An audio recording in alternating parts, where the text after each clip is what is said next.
just the wave after wave during this time, because I kind of glossed over it, but there was a profound sense of weariness that we had just walked through, and we're still walking through your stroke. Mm-hmm. And now here I am, a patient when I'm not supposed to be a patient. You're a caretaker when you're supposed to be the patient. I'm not supposed to be the one that's getting any kind of medical attention. That's supposed to be you. It should have been you. While I was sicker, yours was far more serious, I guess is the best way I would say that. And I say sicker as in like more symptoms for a longer period of time. That sounds really bad. I think you know what I mean. Yeah. It was not worse than what you had. It's just like having to be, let me put it this way, having to be like physically laying down in the bed and having, if I got up, then fall out kind of sick. I guess that's what I'm trying to say. Yeah. Whereas you had something that was life-threatening, that was permanent to some extent. Permanent as in your stroke will always be there. Mm-hmm. And deeply traumatic for all of us. And now you're having to step into this role that you shouldn't have had to step into. So there was so much just really struggling with, this is not fair to you, to our family. I mean, I'll be honest, there's also that it's not fair to me. I just went in for an epidural and here I am dealing with this. And then the relapses. I think that was the part that was extremely discouraging, because it was like, you go to the ER, you have this event, you're scared to death, you're gaslit by the doctor, and then you go to another ER and they don't do anything. You go to another ER and they don't do anything, but that time by an ambulance, and you're, in so much pain, and you're now the only person fighting for yourself. So you're terrified. You don't know if you're ever going to get treated. I was afraid. I was legitimately afraid, like, am I ever going to get a treatment? Am I going to be like this forever or for a long time? How long is this going to happen before I can get someone that will help me?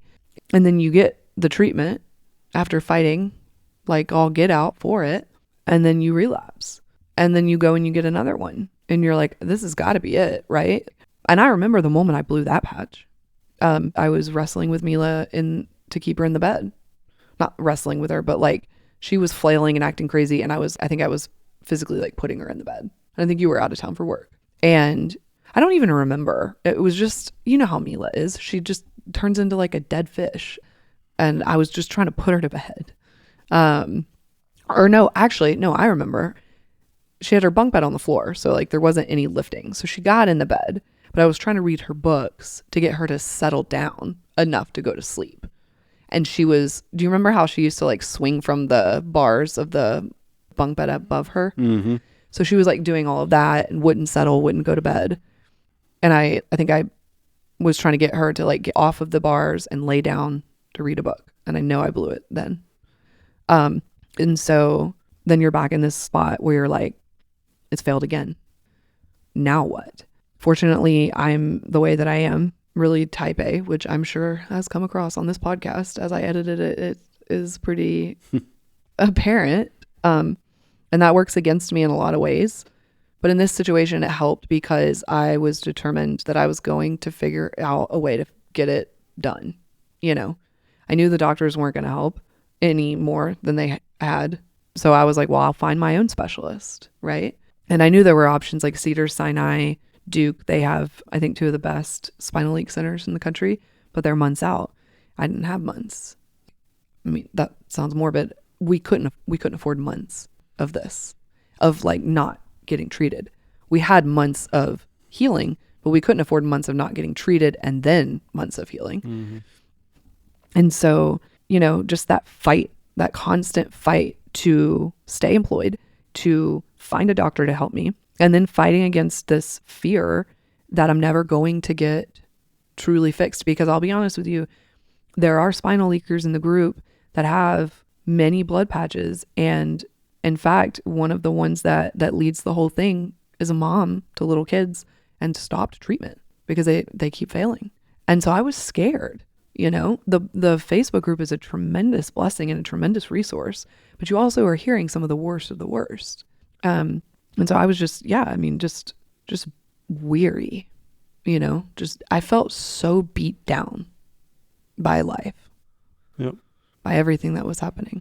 Anything you want to add? Yeah, no, I mean, I think it's pretty much the same thing with me too. It was kind of like just got surgery done from my side. We just kind of went through it and stuff just kept happening. It was like, I remember, I think sometimes like my mindset would be like, look, when can I recover? Like I just remember thinking, ask that. yeah, I just remember thinking like, when can I recover? Because I don't feel like I can. And then it just kept going and kept going. I mean, the first time, like, okay, yeah, we'll take you back in and get it fixed. But because I'm always just thought the first time, well, this is just something that happened, it's one off, we'll get it fixed. Yeah. And went back in and it not happened. And that's where my frustration kicked in, because I remember just being real frustrated and felt like the world was on my shoulders essentially because of that, because it just wouldn't stop. And I don't know, I may even said it in the car sometimes. I may have just talked to myself. I could have been yelling and just thinking, I don't even know, like, when does this stop? This has got to stop. It's like, yes, I'm recovering, but it's not just about that. It's about, well, you're hurting, and now how do we get you better? And then the baby, she's wanting to be held constantly, all the time. And that's her age. She wanted to be, and should. And then you've got the other kids, too, that need their mom. And, I mean, I can give them as much as I can as a dad. But, there's that motherly instinct, that they needed to. So it was kind of like, yeah, during that time, I honestly was very, I mean, I don't know if depressed was the word. Maybe it is. But it was just definitely hard. Yeah. I'll say that much. Well, Mila was traumatized. You remember we talked about in the last podcast how me coming back to like get a bag and stuff, and then she would see me or whatever. But then it really affected her when I was leaving to go to these appointments. And then when I just like couldn't join dinner at the dinner table. And so from there, she became just inconsolable if I left the house at all for a doctor's appointment or whatever. You remember? Yeah.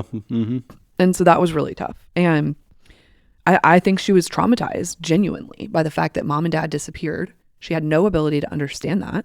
And then all of a sudden her world was upside down because mom keeps leaving, and then mom's sick. She knows something's going on. She just doesn't know what it is. She doesn't understand why mom's not coming to dinner, which we always eat dinner as a family. Yeah, we have a routine, and it's one of those things where you can't, with her and her, special needs, you just, we weren't able to effectively communicate to her that this had to happen. Right. And, we've got to get mommy better, or we have to go to these appointments. We've got to do this. And, it's one of those things that, that was hard, is the communication, not being able to communicate that to her. Did she give you any trouble when you were putting her to bed and stuff like that during that time? She did at the beginning. I mean, definitely at the beginning, because, like, again, she has a routine, and it's one of those things that, when Daddy started doing it every night, like, it's one thing, like, we try to swap back and forth and doing that, and she's I don't think we used to swapped it. as much before that. No, we didn't. We didn't. But most of the time, you would go in there, I mean, regardless, and check on her and all that stuff.